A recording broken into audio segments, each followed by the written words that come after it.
இன்றைய செய்திகளை உரக்கச் சொல்வோம். வணக்கம். செய்திகளை உரக்கச் சொல்வோம். வெறிநாய் கடியில் ஆண்டுக்கு 15,000 பேர் பாதிப்பு. தடுத்து நிறுத்த வேண்டிய மாவட்ட நிர்வாகத்தை கண்டித்து எஸ்டிபிஐ ஆர்ப்பாட்டம். ராமநாதபுரம் மாவட்டம் எஸ்டிபிஐ கட்சியின் சார்பில் மாவட்ட ஆட்சியர் அலுவலகத்தை முற்றுகையிட முயன்றனர். இந்நிகழ்ச்சிக்கு மேற்கு மாவட்ட தலைவர் நூருல் அமீன் தலைமையில் ஏராளமான பொதுமக்கள் திரண்டு கோஷமிட்டு முற்றுகையிட முயன்றனர்.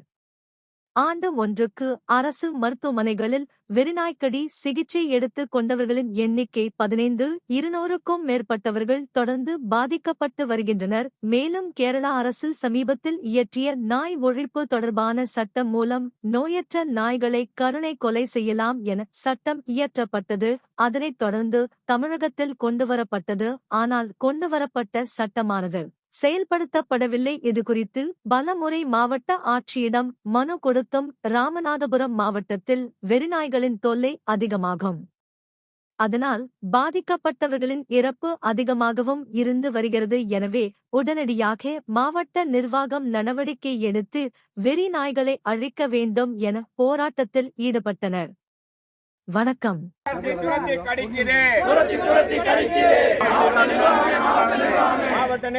மாவட்ட நிர்வாகமே கேட்கிறதா குழந்தைகள் அழுகுரல் கேட்கிறதா குழந்தைகள் அழுகுரல் கேட்கிறதா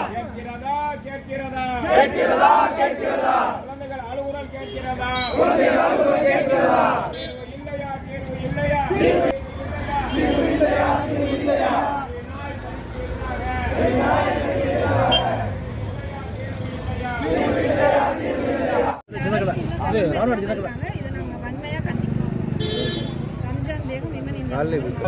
எங்கே வச்சு கேணிக்கிறீங்க?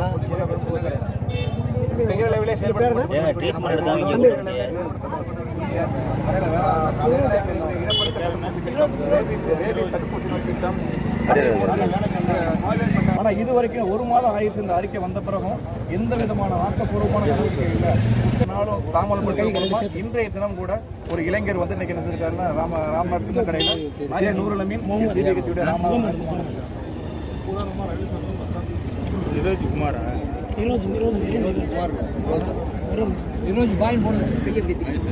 காணாமல் இருக்கக்கூடிய மாவட்ட நிர்வாகத்தின் அலட்சிய போக்கை கண்டித்து மாவட்ட ஆட்சியர் அவர்களிடம் உயிர்ப்பிச்சை கேட்டு எஸ்டிபிஐ கட்சி சார்பாக போராட்டம் நடைபெற்றுக் கொண்டிருக்கிறது. எஸ்டிபிஐ கட்சியை பொறுத்தவரை கடந்த 2 ஆண்டுகளாக இந்த வெறிநாய்க்கடி தொல்லைகளுக்கு எதிராக தொடர்ச்சியாக புகார் மனுக்களை கொடுத்தும் கோரிக்கை போராட்டங்களை தொடர்ச்சியாக நடத்தி கொண்டும் இருக்கிறது.